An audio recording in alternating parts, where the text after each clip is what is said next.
존경하고 사랑하는 우리 구독자 여러분 반갑습니다. 여러분의 천만 라디오 천 회장입니다. 이제 또 오전 시간 한번 달려보도록 하겠습니다. 달려보도록 하고 또 여러분들에게 또 재미있는 이야기 또 들려드려야죠. 요즘 뭐 코스피 관련된 이야기도 좀 있던데 코스피가 이제 슬금슬금 오르기 시작하는 것 같아요. 오르다 보니까 요즘 고점에 물려가지고 이제 내 주식들이 이젠 과연 물을 타야 할지 아니면 탈출을 해야 할지 좀 약간 갈팡질팡 고민하는 분들도 꽤 있을 거라 봅니다. 여러분들 잘 하실 것 같아. 투자라는 게 참 쉽지 않아요. 하필이면 고점에 물려가지고 상승할 때 고점에 물려가지고 지금 상당히 지금 저점에서 허덕이는 분들이 많이 있을 거야. 특히 삼성전자도 마찬가지예요. 지금 뭐 9만원, 막 8만원대 많이 물려있는 분들이 좀 있는데, 이게 과연 가지고 가야 할지 말아야 할지 하는 분이 있어요. 갑자기 저도, 좀 당황스러운 그런 일이 있었어요. 김 여사가 그래. 자기 돈 때 삼성전자 더 이상 이제 사고 싶지 않다. 왜 사고 싶지 않냐고 했더니, 재미가 없대. 계속 물리니까. 그래가지고, 사고 싶지 않다고 저한테 이야기를 하더라고요. 그래서 야, 아무리 투자 잘하는 김 여사도 어쩔 수 없구나. 한번 물리기 시작하니까 짜증나고 재미없는 거예요. 그게 사람의 어찌 보면 본능일 수도 있어. 그 본능을 이제 극복하거나 역발상으로 이렇게 치고 나가야 하는데 그렇지 않다는 거야. 수량은 많이 있어도 더 모으고 싶어 하는 그런 욕심이 이제 생겨야 하는데 안 그런가 보더라고요. 자꾸 주가 빠지고 힘드니까 힘이 들어가는 것 같더라고요. 보니까 투자라는 게 쉽지가 않습니다. 생각만큼 쉽지가 않아. 내가 이렇게 뭔가 계속 꾸준하게 투자를 하면은 조금씩 성장하는 모습을 보여주면 좋은데 작년하고 올해는 2년 동안 계속 죽쓰는 거죠. 계속 떨어지다 보니까 힘이 들었을 거예요.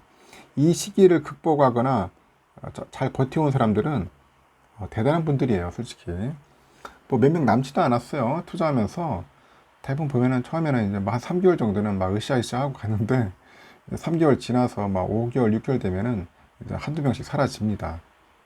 재미없고 투자를 하다 보니까 손실만 나고 괜히 뭐 투자하다가 걸려가지고 신랑한테 혼나고 아니면 와이프한테 걸려가지고 머리끄댕 잡히고 그러다 보니 겁은 먹고 무서워서 어떻게 말도 못하는 거야.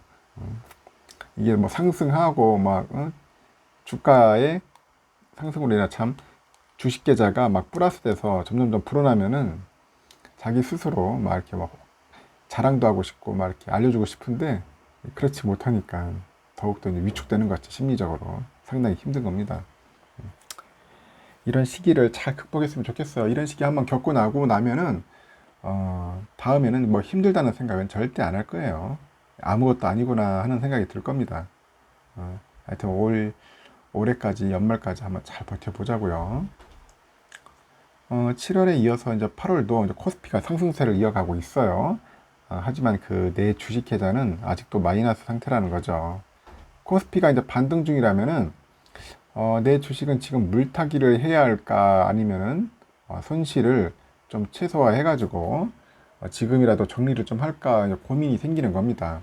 어떤 게 좋을지 전문가들한테 의견을 구해보니까 코스피 상승에 이제 섣불리 마음을 놓아서는 안 된다. 그런 입을 모은다 하더라고요. 인플레이션이 꺾였다고 하는데 연말까지 7에서 8%의 높은 수준의 물가 상승률은 계속될 것 같아. 그래서 이에 따라서 긴축 역시 연말까지는 자본시장을 억누를 것이라는 관측이 지배적이고 그 마이너스 상태인 내 주식은 뭐 현재로서 봤을 때 뭐 비중 축소라는 그런 전문가들의 의견들이 좀 많다고 합니다. 비중을 축소해라.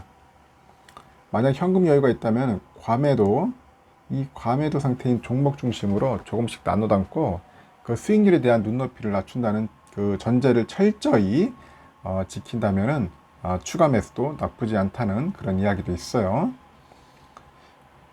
지금 7월과 8월 중반까지 미국 주식하고 국내 주식은 동반 상승세를 보였는데 그 미국 뉴욕 증시의 경우 보니까 지난 6월 저점 이후에 상승 랠리를 지속하고 있더라고요. 나스닥도 벌써 3개월 내 최저치를 기록했던 6월 16일이죠. 6월 16일에 1646.10까지 갔어요. 1646. 이렇게 이렇게 떨어졌던 나스닥이 8월 12일 날 13,047.19로 벌써 22.55%나 상승을 했어요. S&P도 같은 기간에 3,666.77에서 4,280.15로 한 16.73% 올랐고, 그 다우지수도 29,888.78에서 3,761.05로 12.96%나 올랐습니다. 코스피 지수는 이제 7월 들어서 2,300선이 무너지는 등 2020년 11월 이후 가장 부진한 흐름을 보였어요. 가장 부진한 흐름. 7월 6일 날 2292.01 딱 찍었죠. 그 이후부터 이제 반등하는 것 같아요. 그래서 12일 코스피가 2527.94로 마감을 했으니까 10.29% 올랐네요. 10.29% 코스피가. 코스닥은 723에서 832로 왔으니까 15% 상승을 했어. 코스닥은.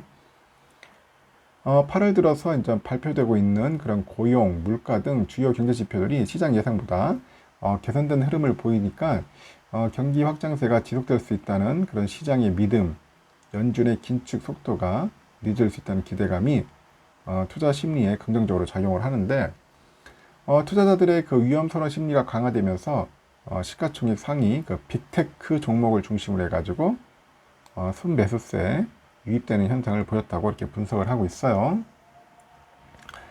하지만 이 같은 그 상승 랠리가 지난 2021년과 같은 그 대세 상승으로 갈 것이라고 보는 전문가는 거의 없다고 합니다. 기업의 그 이익 전망치가 하반기부터는 본격적으로 꺾이기 시작할 것 같다고 그렇게 보는 시각들이 지배적이네요. 보니까 인플레이션이 약간 꺾이고 금리 인상 속도가 약간 조절된다 하더라도 기업이 실적을 내지 못하면은 본격적인 경기 침체가 시작된다는 약간 신호탄이면서 이는 주식장의 또 다른 그 하강 국면을 의미하는 거야. 하강 국면. 그래서 물가 8월 말에서 9월 초까지는 물가나 통화정책 안정과 그 경기 침체 우려 완화에 따른 안도감이 유입되면서 주식시장의 외국인 순매수 증가로 2650선까지 반등이 예상되면서 이렇게 예상이 되는데, 하여튼 과매도에 따른 기술적 반등 수준으로 봤을 때 4분기 이후부터는 다시 한번 코스피 레벨 다운이 우려되는 상황이다. 그렇게 짚는 사람들이 좀 있습니다. 그 경기 연착륙 과정에서 제조업 경기가 약화되고요. 실적 전망이 하향으로 인해서 코스피 하단은 2050선에서 열려 있다. 그렇게 봐야 하는 것 같아요. 2050선까지 열려 있다. 더 빠질 수 있다는 거죠. 미국 경기 회복 속도와 통화 정책에 대한 부담이 가중되고 3분기 실적 실망감 등이 유입될 가능성도 있어요. 이 실망감 유입돼 버리면은 그대로 또 수직 낙할 수도 있습니다. 최근에 이익률 조정이 빠르게 진행되고 있다는데 6월 말에 하반기 영업이익률 추정치가 이제 8.1% 달았는데요. 현재 7.5%로 하락했으니까 최소한 7%까지는 영업이익률이 압착되지 않겠냐 그렇게 보고 있고, 그 이익률 둔화가 이 기업들의 이제 재고가 너무 많다는 겁니다. 지금 이 재고가 많다. 이 재고를 처리한 과정에서 이익률 압착이 좀 일어날 수 있지 않냐 그렇게 보는 것 같아요. 오늘 16일, 17일에 미국의 그 월마트나 홈디포, 타겟 등 대형 유통업체 실적이 발표될 것 같은데, 이들의 실적 부진이 경기 둔화 우려로 확대될지가 여부 중요합니다. 저번에 아마 타깃 때문에 작살났죠. 그래서 7월에 그 미국 소비자 물가지수 CPI 상승률이 소폭 꺾이다 보니까 인플레이션 그 피크아웃, 이 피크아웃에 대한 그 시장 기대가 높아졌어요. 하지만 그 원유 그 가격 하락에 기인한 것이고요. 음식료 등 그 필수 소비재 가격 상승은 여전하다는 겁니다. 여전하다. 그래서 경기 침체 우려가 아직까지 확대될 수 있다고 그렇게 내다보고 있어요. 그래서 지금 당장은 반등하겠지만은 연말까지 주식장은 혼돈 그 자체입니다. 결국 이런 상황에서 섣부르게 주식 비중을 확대하는 것은 위험성이 크다고 전문가들은 그렇게 조언을 하고 말을 많이 해요. 지난해 코스피가 3천을 넘었었을 때부터 주식 비중을 축소하라고 권했다는 뭐 투자 증권사도 있다는데, 실제 비중 축소를 해서 현금을 확보한 투자자라면은 연말까지 주식을 추가 매수하는 것을 원한다고 합니다. 다만 연말까지 코스피 상단은 2,800선으로 보는 사람도 있어요. 2,800선 정도로. 2,600선 이하에서는 약간 적극적으로 매수하고 그 이후에는 매수 시점을 조절하는 것이 좋지 않겠나, 그렇게 보는 것 같아요.